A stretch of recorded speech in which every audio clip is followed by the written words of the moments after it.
সে ঢাকা বিশ্ববিদ্যালয়ের মেধাবী শিক্ষক, গণতন্ত্রের জন্য, দেশের স্বাধীনতা সার্বভৌমত্ব রক্ষা করবার জন্য 111-এর পরে আমি যাকে নিয়ে আরামবাগের প্রেসের ভিতরে সাকার ফেলে দিয়ে ভিতরে কাজ করেছি, প্রিন্টিংয়ে, কখনো লিফলেট দিয়েছে, কখনো পোস্টার, আবার সেগুলো সারা বাংলাদেশে সার্ভ করেছি, অত্যন্ত গোপনে কাজ করেছি। সেই মানুষটা আজকে আপনাদের সামনে উপস্থিত হয়েছেন, আমাদের আন্তর্জাতিক মানবাধিকার কমিশনের অ্যাম্বাসেডর, যিনি ইতিপূর্বে গণতন্ত্র রক্ষা করার জন্য এবং আমার দেশের স্বাধীনতা বুকে ধারণ করে জীবন বাজি রেখে 111-এ যিনি কেউ রাজি হচ্ছে না যে একটা লিফলেট ড্রাফট করতে হবে, ফাইনাল করতে হবে, একটা পোস্টার করতে হবে, কেউ রাজি হচ্ছে না। সে সময়ে এই মহান শিক্ষাবিদের কাছে আমি ছুটে যেতাম, তার বাসায়, কখনো আরেকজনের বাসায়, কখনো আরেকজনের বাড়িতে গিয়ে এই যে গোপনে কাজগুলো করেছি, এই কাজ করার অনুপ্রেরণায় হয়েছেন আমাদের আন্তর্জাতিক মানবাধিকার কমিশনের অ্যাম্বাসেডর, প্রখ্যাত শিক্ষাবিদ, গণতন্ত্র, মানবতা, মানবাধিকার রক্ষার পক্ষে এখনো পর্যন্ত তিনি রাজনীতি কাজ করেন প্রফেসর ডক্টর মিজানুর রহমানকে তার জীবনের স্মৃতিগুলো উপস্থাপন করার জন্য আপনাদের সকলকে ধন্যবাদ। ধন্যবাদ। আসসালামু আলাইকুম।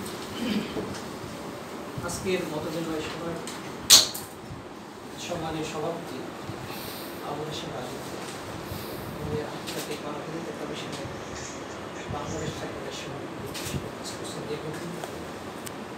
এবং এখানে উপস্থিত আছেন আজকে যাকে নিয়ে আমরা এখানে মতবিনিময় সভায় উপস্থিত হয়েছি, কাজী মনির আহমেদ, ওনার ডেজিগনেশন শুনেছি।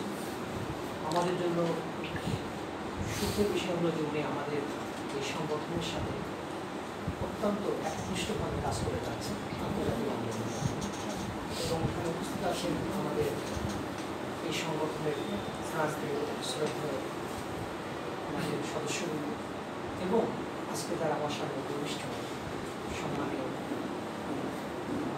সাংবাদিকবৃন্দ। আমি আজকে আসলে খুব বেশি কথা বলতে চাই না, শুধু বেশি কথা বলতে চাই এবং আমাদের আগামী দিনের কিছু প্রত্যাশার কথাটাই বলবো।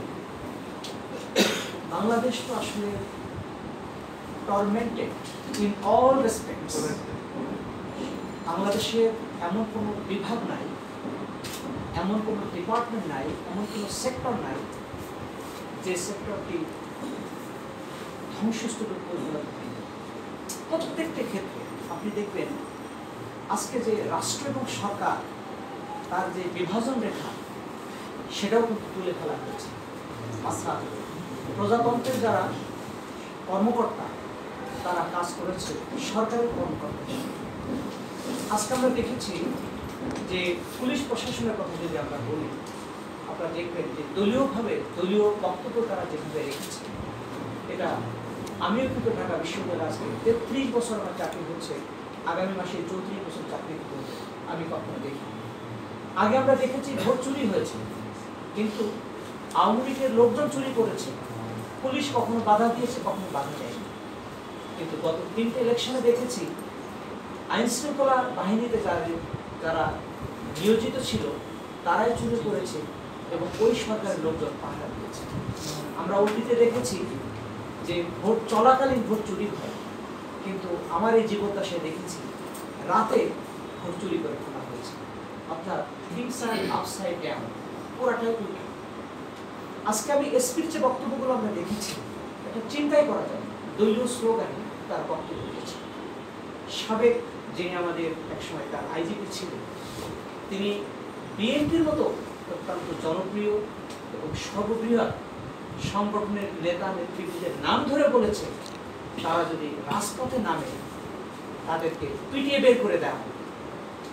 আপনাদের শুধু একটা কথা বলতে চাই, ইন্ডিয়াতে একসময় তাদের আর্মি চিফ শুধুমাত্র পাকিস্তানের বিরুদ্ধে কথা বলার কারণে জওহরলাল নেহরু কিন্তু তাকে স্যাক করে ফেলেছে। অথচ বাংলাদেশ সেনাবাহিনী কিন্তু অত্যন্ত একটা শক্তিশালী এবং অত্যন্ত একটা গৌরবোজ্জ্বল তাদের ভূমিকা আছে বিভিন্ন সময়। কিন্তু বিশেষ একটা সময়ের জন্য জনাব তিনি আজিজ সাহেব, জানেন তিনি জাহাজ ছিলেন, তিনি আমি নিজে যেটা দেখেছি টেলিভিশনে বলেছেন ওনার জীবদ্দশায় নাকি চমৎকার ইলেকশন নাকি বাংলাদেশে এবং আমরা আরো দেখেছি যেহেতু আপনারা হচ্ছেন জাতির বিবেক, আপনি হচ্ছেন জাতির কর্ণধার, আপনি হচ্ছেন জাতির ইন্ডেক্স, জার্নালিস্ট পেশায় যারা আছে তাদের বাকস্বাধীনতা কিভাবে রুদ্ধ করা হচ্ছে আপনারা জানেন। আজকে রাজু ভাই যে কথাটি বলেছে আসলে কি সব সাংবাদিকই খারাপ? আমি কিন্তু দেখছি না, হাতে গোনা কিছু লোকের অতি বেশি মোসাহেবি, দালালি এবং ব্যক্তিগত স্বার্থসিদ্ধির জন্য তারা সাংবাদিকতার মতো একটা মহান পেশাকে কিন্তু তারা করেছে। আজকে কিন্তু আমরা হয়তো অনেকে বলছি আমরা গণ অভ্যুত্থান, আমরা কিন্তু মনে করবো এটা কিন্তু গণ বিপ্লব, কারণ গণ অভ্যুত্থানের চেয়েও কিন্তু আরো অনেক কোন আগাম থাকে গণ বিপ্লব, এবং যেখানে সরকার কোনোভাবেই তারা ছাড়তে চায়নি এবং শেষ মুহূর্তে কিভাবে বাংলাদেশের মা বোন সকল এইজ সকল গোষ্ঠীর ছাত্র জনতা মিলিয়ে কিন্তু তাদেরকে উদ্ধার করেছে। আমরা একসময় 80 দশকে আমরা কিন্তু ছাত্র ছিলাম, আমরা এরশাদকে বলতাম স্বৈরাচার, কিন্তু আওয়ামী লীগ সরকারের যে ভয়াবহ তাণ্ডব আমরা দেখেছি তাতে মনে হয় এরশাদ সরকার অনেক ভালো ছিল, কারণ টোটাল এরশাদের রিজিমে যত খুন হত্যা গুম করা হয়েছে আমার মনে হয় তার যে 100 গুণ বেশি হয়েছে এই সরকার। আজকে হয়তো আমরা অনেক কথা বলছি, কিন্তু যে মা তার সন্তান হারা, যে স্ত্রী তার স্বামী হারা, যে বাবা তার সন্তান পাচ্ছে না, যে সন্তান তার বাবাকে পাচ্ছে না, আজকে তাদের আপনি কিভাবে আপনারা তাদেরকে সান্ত্বনা দেবেন? আসলে কিন্তু আমাদের কোনো ভাষা নেই। আমরা যেটা বলতে চাই সত্যিকার অর্থে আমার বলার কোনো ভাষা নাই। মানে আমাদেরকে বলা হয় যে একসময় বলা হতো গণতন্ত্রের মানুষ করত, অথচ আমরা এখন দেখেছি যে গণতন্ত্র দূরের কথা, এটাকে বলা হয় মানে মানে লুট তরাস যত রকম যা কিছু আছে তার বল। এবং আপনারা জানেন আমি বিজনেসের টিচার, বাংলাদেশের ব্যাংকিং সেক্টরে যেভাবে প্রকাশ্য লুট তরাস করে আমাদের আজকে $100 বিলিয়ন মতো ঋণ রেখে দিয়েছে, উন্নতির মহাজোয়ার আমরা যে বলি, আজকে দেখবেন পুরা দেশটা আজকে ঋণে জর্জরিত হয়ে গিয়েছে। এবং মেগা প্রজেক্টের নামে যে দুর্নীতিগুলো হয়েছে সেটা ঐতিহাসিক ব্যাপার। এবং সবচেয়ে মজার বিষয় হচ্ছে রাজনীতি কিন্তু আওয়ামী লীগও করেন, শেখ হাসিনার যারা আত্মীয় স্বজন, তার ভাই ভগ্নী ভগ্নিপতি ভাতিজা ছেলে মেয়ে যেভাবে আছে তাদের ভিতরে আপনি দেখবেন যে টোটাল যে দুর্নীতি হয়েছে আপনাদের কাছে মনে হচ্ছে এসালাম গ্রুপ দুর্নীতি করেছে, আপনাদের মনে হচ্ছে সালমানের রহমান দুর্নীতি করেছে, আপনাদের মনে হচ্ছে সামিট গ্রুপ দুর্নীতি করেছে, আসলে বসুন্ধরা গ্রুপ। আসলে কিন্তু কথাটি সত্য নয়, এদেরকে লেবাস হিসেবে ব্যবহার করেছে, সাইনবোর্ড হিসেবে ব্যবহার করেছে, পুরা টাকাটা কিন্তু তারা লুট করেছে। এখন আমি যে কথাটা বলতে চাই, যেহেতু আপনারা জাতির বিবেক, জাতির গণতন্ত্র, এই মেসেজটি আমরা অবশ্যই দিবেন। আমরা কিন্তু পরিবর্তন চাই, ব্যক্তির নয়, সিস্টেমের একটা আমূল পরিবর্তন চাই, যাতে কোন ব্যক্তি ক্ষমতায় থাকলো বা কোন ব্যক্তি থাকলো না সেটা কিন্তু আমাদের কাছে মুখ্য না, কিন্তু আমরা এমন একটা পরিবর্তন চাই গণতান্ত্রিক প্রক্রিয়ায় যেই আসবে যেন ভবিষ্যতে কোনো দুর্নীতি, সুদ, ঘুষ, হত্যা, জুলুম, ব্যভিচারী, রাহাজানি এই সমস্ত কাজগুলো যেন না করতে পারে। সুতরাং আমরা একটা মৌলিক পরিবর্তন করতে চাই এবং সেক্ষেত্রে কিন্তু আপনাদের ভূমিকা অনেক বেশি। নাম্বার 1। নাম্বার 2 হচ্ছে আমাদের বিচার বিভাগ, আমাদের প্রশাসন, আমাদের পুলিশ বিভাগ, এগুলোকে যেভাবে দলীয়করণ করা হয়েছে ভবিষ্যতে যাতে এখান থেকে আমরা মুক্ত হতে পারি এবং নিরপেক্ষভাবে রাষ্ট্রের সমস্ত কর্মকাণ্ড তারা পরিচালনা করতে পারে, সেক্ষেত্রে কিন্তু আপনারা অবশ্যই অগ্রণী ভূমিকা পালন করবেন। কারণ জনাব তারেক রহমানের কিন্তু একটা ক্লিয়ার মেসেজ আছে, দল বা যেই হোক, যেই দুর্নীতি করবে, যেই বিশৃঙ্খলা সৃষ্টি করবে, সাথে সাথে তাকে ধরে আইন শৃঙ্খলা বাহিনীর কাছে আমরা সোপর্দ করবো। এটাই কিন্তু আমাদের একটা বড় প্রতিজ্ঞা। এই বিষয়টি কিন্তু আমরা দেখতে চাই।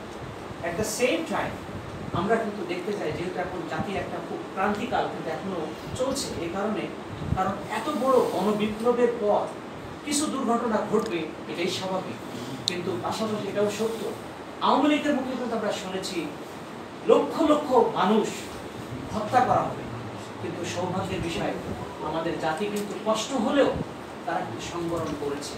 কিছু সম্পদ, কিছু ভাঙচুর হয়েছে, এটাকে আমরা কখনোই সমর্থন করি না, কিন্তু এটা হওয়াটা কিন্তু খুব অস্বাভাবিক নয়, কারণ এই যে 15-16 বছর ধরে যে তারা অত্যাচার জুলুম করেছে, বিচার পায়নি, খুন করার পর, মার্ডার করার পর, জুলুম করার পর, সমস্ত দখল করার পর তারা যে কাজটি করেছে, আবার উল্টা তাকে মামলা দিয়েছে। যেমন আমার কিন্তু তখন মনে হতো আয়নাঘর হয়তো একটা রূপকথা, হয়তো সত্য না, কিন্তু যখন আমরা দেখলাম ব্রিগেডিয়ার জেনারেল আজমি সাহেবের সাক্ষাৎকার, যখন দেখলাম ব্যারিস্টার আরমানের সাক্ষাৎকার, এবং আমি তাদের প্রত্যেকটা সাক্ষাৎকারে কিন্তু শোনার চেষ্টা করেছি একটা মানুষ কি পরিমাণ নৃশংস, বিভৎস, নির্মম, নিষ্ঠুর, পশুর সমান হতে পারে সেটা বোঝার জন্য। এবং আমার মনে হয় যে আমার যে সাধারণ জ্ঞান, কোনো জ্ঞানই এখানে কাজ করছে না একটা মানুষ এই কাজটি করতে। তাদের অপরাধ ছিল কোনো কিছুই করে না। আজমি সাহেব বলা হয় বাংলাদেশের আর্মিতে যত মেধাবী লোক এসেছে তার মতো নাকি মেধাবী আজও পর্যন্ত আসে, অথচ তার ব্যক্তিগত জীবনে যে দুর্ঘটনাগুলো ঘটে গিয়েছে কিছু ফলন নেই, আমরা শুধু দেখছি। যাও, আপনাদের কিন্তু কাজ হচ্ছে ভবিষ্যতে কোনো ধরনের দুর্ঘটনা না ঘটে এবং একটা দেশ যেন সঠিকভাবে পরিচালিত হয়। এবং আমরা বারবার একটা কথা বলি, ইতিহাস থেকে কিন্তু আমরা কখনো শিক্ষা গ্রহণ করি না, কিন্তু আমি সবাইকে অনুরোধ করবো আমরা সবাই যেন ইতিহাস থেকে শিক্ষা গ্রহণ করি। কারণ দুনিয়ার কোনো শক্তি, কোনো ক্ষমতা, কোনো দম্ভ, কোনো কিছুই পারমানেন্ট না। আপনারা জানেন যে বিশ্ব কীভাবে শাসিত হয়েছে, কিন্তু একটা সময় যখন ক্লাইম্যাক্সে চলে গিয়েছে আবার কিন্তু তার পরিবর্তন হচ্ছে। সেই দিক থেকে আমার মনে হয় যে আপনাদের অসীম ভূমিকা আছে, আমরা যে যেখানে আছি। কারণ সত্য যদি প্রতিষ্ঠিত হয়, সত্য যদি প্রতিষ্ঠিত থাকে, তাহলে কিন্তু জনগণ কিন্তু ন্যায় বিচার পাবে, দেশ সত্যিকার অর্থে সাস্টেইনেবল ডেভেলপমেন্ট সেটাই কিন্তু হবে এবং মানুষ শান্তিতে থাকবে। কিন্তু তারা গত 14 বছরে যে কাজটি করে গিয়েছে, আগামী 20 বছরেও এটা শেষ করা যাবে কিনা আমি শুনি। তবে সৌভাগ্যের বিষয় হচ্ছে যিনি আমাদের আজকে দায়িত্ব নিয়েছেন ইন্টারিম গভর্নমেন্টের প্রধান হিসাবে, এবং সাথে আমি অন্তত আরও বিশেষ কিছু লোকদের দাঁড়ি ডক্টর ওহিদুদ্দিন মাহমুদ, সালাউদ্দিন স্যার, এনার অত্যন্ত প্রথিত দশা, বিজ্ঞ এবং খুবই ভিশনারি পার্সোনালিটিস। আমার ধারণা ওনারা হয়তো এই রিকাভারির প্রক্রিয়াটাকে অত্যন্ত দ্রুত আয়ত্ত করতে পারবে, এটাই আমার বিশ্বাস। তো আমার মনে হয় যে এটাই আমাদের প্রত্যাশা আগামী দিনগুলো।